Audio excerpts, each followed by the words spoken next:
Los protagonistas de las noticias en la línea.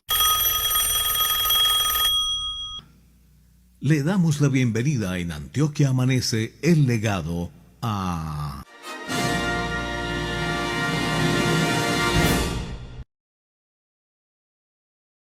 Siete veintidós. Él es Juan David Palacio, el gerente del área metropolitana del Valle de Aburrá. Gerente, buenos días, bienvenido. Luisa, muy buenos días. Un saludo muy especial para ti, para toda la mesa de trabajo y los oyentes, obviamente, de Antioquia Amanece Legado. Gerente, ayer poníamos en nuestra emisión y sobre la mesa de trabajo, pues tres casos puntuales, tres temas puntuales del área metropolitana del Valle de Aburrá y de su gestión. Y yo quiero iniciar por ese segundo punto. Director, en este momento se está haciendo una fachada vegetal, precisamente en el edificio del área metropolitana. ¿Qué costo tuvo esa fachada y por qué se hizo? ¿Cuál fue la necesidad para la inversión? Luisa, bueno, hay que arrancar con lo básico. Nosotros tenemos un plan de gestión que se llama Futuro Sostenible 2020-2023, donde a su vez establecimos la meta de sembrar más de 500.000 individuos arbóreos. En ese propósito se ha acompañado la siembra de árboles y también de individuos o propiamente de cobertura vegetal en nuestro territorio metropolitano. El grueso de estos ha sido en la zona rural, teniendo en cuenta que hoy tenemos limitación de espacios en la zona urbana. Cada vez las zonas urbanas son más limitadas, más restringidas de contar con zonas verdes y con la posibilidad de que recuperemos los ecosistemas. En ese sentido, también a través de inversión de nuestra entidad y de programa y de funcionamiento de la misma, decidimos acompañar con una fachada verde, una iniciativa que hemos promovido para que más lugares en nuestro territorio metropolitano tengan esta cobertura vegetal que a su vez permite disminuir la isla, generar unos espacios más secos o más frescos, por así decirlo, dentro de la misma entidad, a sus alrededores, permitirá llegar de propiamente de polinizadores como son abejas, avispas, mariposas y demás, y las mismas aves con la posibilidad incluso de que tengan nidos en este lugar.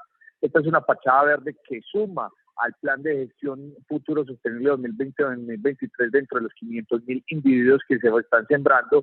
Suma además a la disminución de huella de carbono, sirve además para disminuir la temperatura dentro de la misma edificación y disminuir el consumo de aire acondicionado, y esto tiene un costo alrededor de 1.000 millones de pesos, pero está dentro de los parámetros del plan de inversión de la entidad y del plan siembra de la misma, sin decir que salen recursos del plan siembra, sí es funcionamiento de la misma entidad, pero aportan a las metas metropolitanas. Y lo que queremos es que más lugares del territorio metropolitano tengan fachadas verdes, al entender que cada vez llegan más procesos constructivos, solicitan aprovechamientos forestales, es decir, la tala de árboles para construir estos edificios, que nosotros tenemos una limitación en normativas muchas veces para negarlos, pero sí hacemos también la invitación a los actores sociales, empresariales y todo el que se quiera sumar en la construcción de fachadas verdes como una iniciativa de sostenibilidad ambiental para nuestro territorio metropolitano. Director, si era necesaria esa inversión de 1.000 millones de pesos para una fachada, entendiendo que hoy estamos precisamente con un gobierno nacional del cambio, con un gobierno que viene presentando reformas y que dentro de esas reformas pues hemos visto el aumento de los precios en productos, por ejemplo, de la canasta familiar.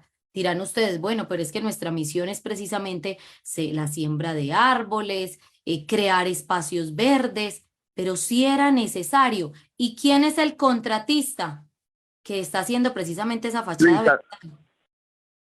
Luisa, nosotros estamos haciendo el proceso de la fachada verde a través de la APEP. Esta es una entidad pública que ha trabajado sobre el ornato de la ciudad de Medellín. Como nosotros lo señalamos, está dentro del marco del Plan de Gestión Futuro Sostenible 2020-2023. Esta misma fachada la tiene hoy el Consejo de Medellín. Creo que fue una fachada incluso muy aplaudida por los medios de comunicación y por la misma ciudadanía, al entender que, por ejemplo, la plazoleta de la Alpujarra es uno de los lugares donde se genera más sensación térmica.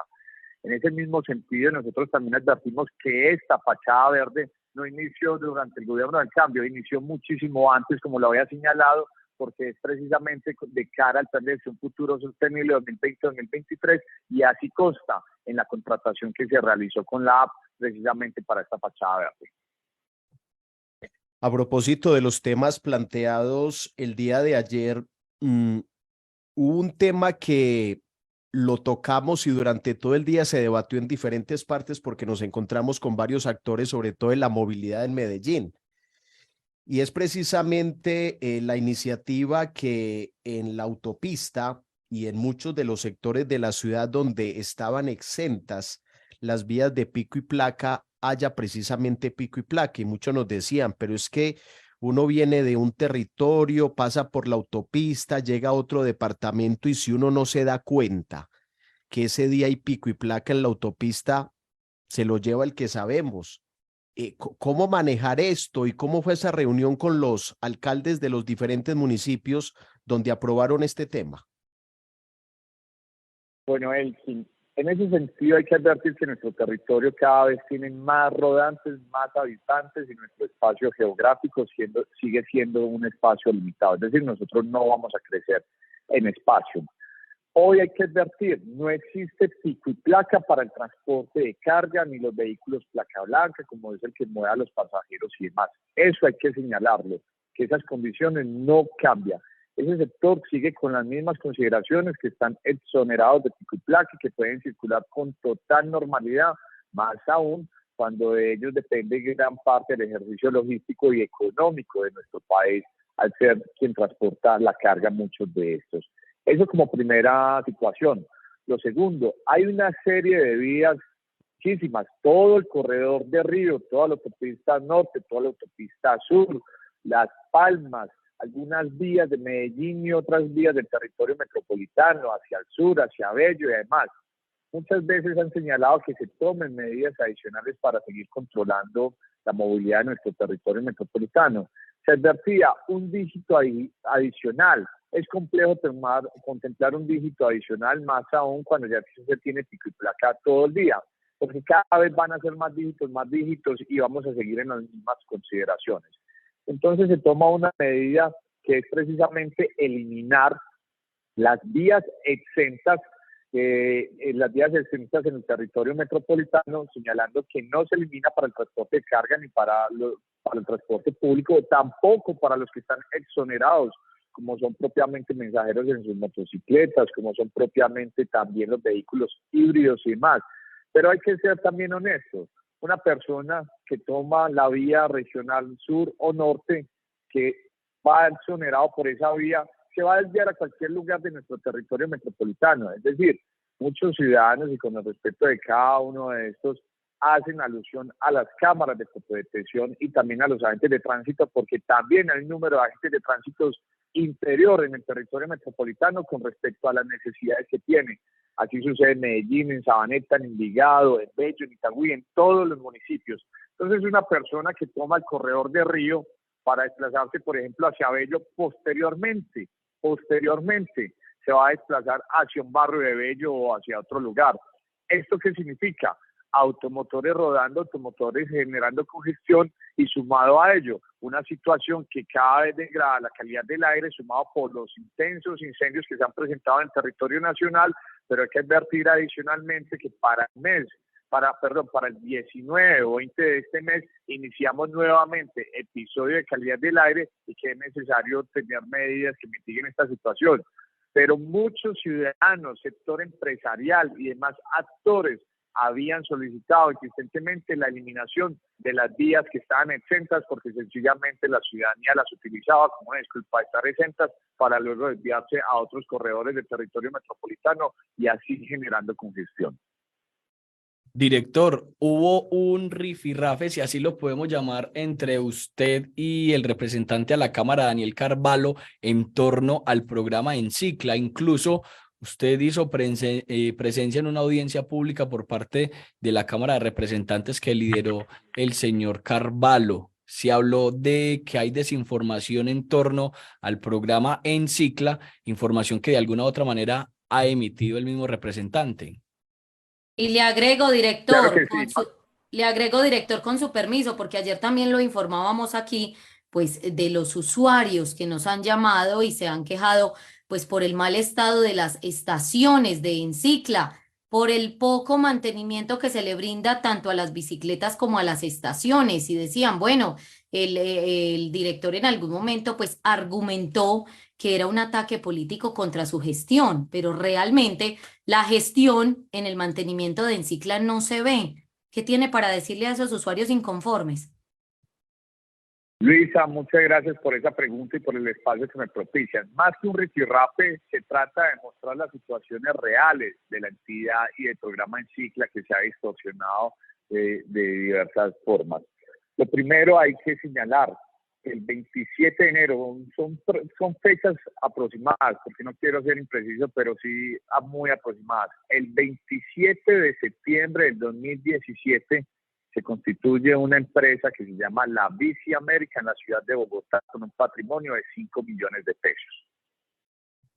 El 29 de diciembre del 2017, es decir, 3 meses después, esta entidad, es decir, el área metropolitana del Valle de Aburrá, le otorga un contrato directo en razón de la especialidad y de la experiencia por cerca de 6.900 millones de pesos a una empresa que se llama La Bici América para la puesta en funcionamiento, ampliación del sistema de bicicletas públicas en Encicla, con la obligación además de entregar cerca de 70 estaciones, si no me falla la memoria.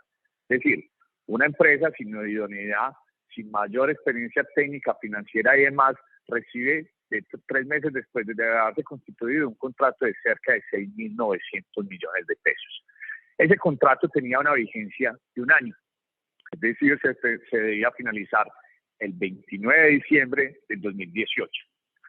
Esta empresa no finaliza el 29 de diciembre del 2018, ni el 2019, ni el 2020, siendo muy de buenas que llega la pandemia y advierten el agotamiento de repuestos. Pero hay una situación más grave, se contrata directamente en razón de su especialidad, pero resulta que estos a su vez contratan una empresa española que es la que le provee la tecnología y demás. Dentro del alcance del contrato no quedó contemplado que el software con el cual se administra el programa quedaba para la entidad. Es decir, solo instaladas metalmecánicas, repuestos y demás, pero toda la gobernanza y administración de programas dependía de un software que no queda contratado a la entidad.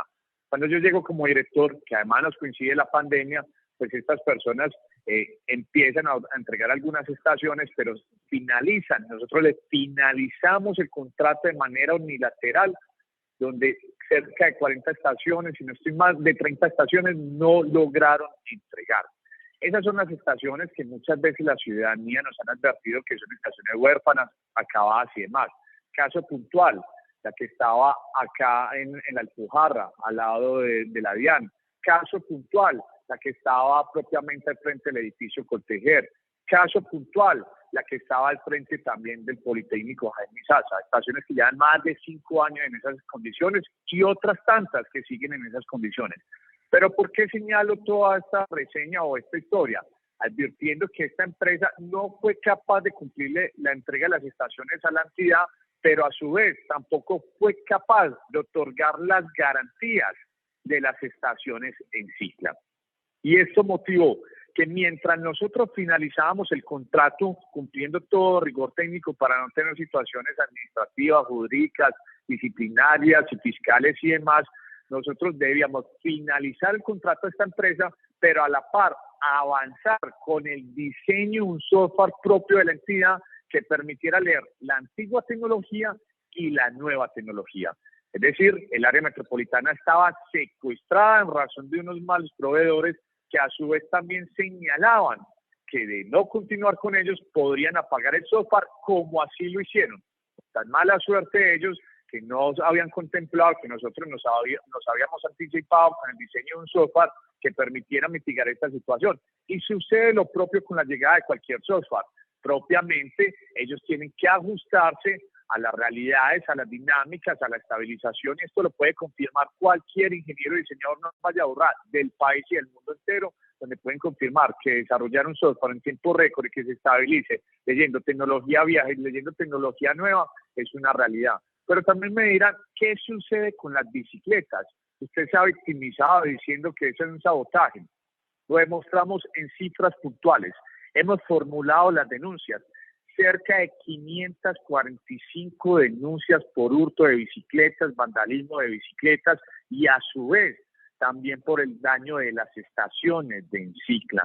Estas denuncias están formuladas, cada una con radicados, cada una solicitando a nosotros las investigaciones y demás. Cerca del 85% de los eventos asociados al sabotaje, hurto de bicicletas y demás han sucedido entre el 2020 y lo que va del 2023. Es decir, un 15% de ese histórico es sumado con respecto a 7 años previos de historia que tenía el programa Encicla. Pero también nos dicen que las bicicletas están muy deterioradas. Hay bicicletas que ni siquiera esta entidad le había solicitado garantía a un proveedor que también tenía dificultades con respecto a las bicicletas que les había empezado a fallar los marcos. También nos han señalado que se disminuyó el número de préstamos de bicicletas. Claro, hay una realidad y esto no es por esta administración, es que estábamos en fenómeno de la niña. Yo le pregunto, Luisa, ¿usted montaría bicicleta lloviendo? Si se disminuyó el número de pasajeros para el transporte masivo, es decir, para el metro y para el transporte colectivo, en un 15%, como por qué razón no se disminuiría también para el programa Encicla. Más aún cuando hay teletrabajo, el estudio y fenómeno de la niña donde nadie monta bicicleta lloviendo. Esta no es una situación imputable a esta administración, es una situación imputable a las realidades del territorio metropolitano. Pero nosotros, por el contrario, no queremos generar distorsión ni agotamiento y demás. Hemos llevado Encicla a Bello, a La Estrella, lo hemos llevado además también al municipio de Itagüí. Tenemos permisos para ya empezar a hacer el montaje de estaciones Encicla en los otros municipios del Valle de Aburrá y seguimos avanzando con adquirir el 100% de la gobernanza del programa Encicla que se había perdido. Más aún cuando la misma administración no entregó un informe en el empalme asociado a las realidades de Encicla y también señalando que muchas de las estaciones fueron mal instaladas que ni siquiera garantizan la distancia requerida para poder alquilar una bicicleta. 7:39 de la mañana es el director del área metropolitana Juan David Palacio, quien está con nosotros hoy aquí en Antioquia Amanece el Legado. Director, última por mi parte, ¿por qué hay unas bicicletas guardadas, subutilizadas que se están dañando en las instalaciones de Metroparques? Bueno, en Metroparque no hay bicicletas de Encicla. Eso fue cuando nosotros llegamos a la administración. Hoy nosotros tenemos bicicletas que estamos sacando a rodar de manera gradual y las tenemos propiamente en el Parque de las Aguas. Bicicletas en total funcionamiento, totalmente acordes. Pero también les doy una explicación, Luisa. Si acá en la Alpujarra hay una estación de Encicla y se pueden anclar 10 bicicletas y usted está en el sector del Politécnico Jaime Isaac Cadavid y también hay para anclar 10 bicicletas, ¿qué significa? Que nosotros no podemos tener 20 bicicletas ancladas, 10 acá y 10 allá, porque sencillamente cuando un ciudadano presta una bicicleta y luego requiere salir a otro lugar y anclarla y no encuentra un lugar, pues sencillamente no se le va a hacer atractivo el programa Encicla. Esto para significar desde el ejercicio técnico que en todas partes del mundo, no solo en el Valle de Aburrá, siempre se tiene que tener un número de bicicletas menor rodando con el respeto del número de estaciones donde se puedan anclar y así garantizar que los ciudadanos puedan prestar las bicicletas y posteriormente regresarlas en otros lugares para garantizar una demanda asertiva en razón al número de viajes. Es por ello que nosotros tenemos bicicletas prontos para rodar porque esto va asociado con ocasión a la expansión del programa Encicla. Cuando nosotros abrimos la estación de Coltejer sacamos bicicletas, cuando abrimos la estación del Politécnico lo hicimos, cuando abrimos la estación de la DIAN lo hicimos y en la medida que vamos abriendo estaciones de Encicla también lo vamos haciendo. Esta es la justificación, pero las bicicletas ni están deterioradas, ni están malas, ni están guardadas y corresponde a un ejercicio técnico razonable y responsable. Es el director del área metropolitana Juan David Palacio. Director, gracias y un feliz día para usted. Luisa, muchísimas gracias y desde el área metropolitana como director, como persona, como ciudadano, siempre atento para escuchar, para construir y no para dividir. Y en ese propósito aspiramos finalizar este año con trabajo y dedicación para mejorar las condiciones de todos los habitantes del Valle de Aburrá. 7:42, esto es Antioquia Amanece el Legado.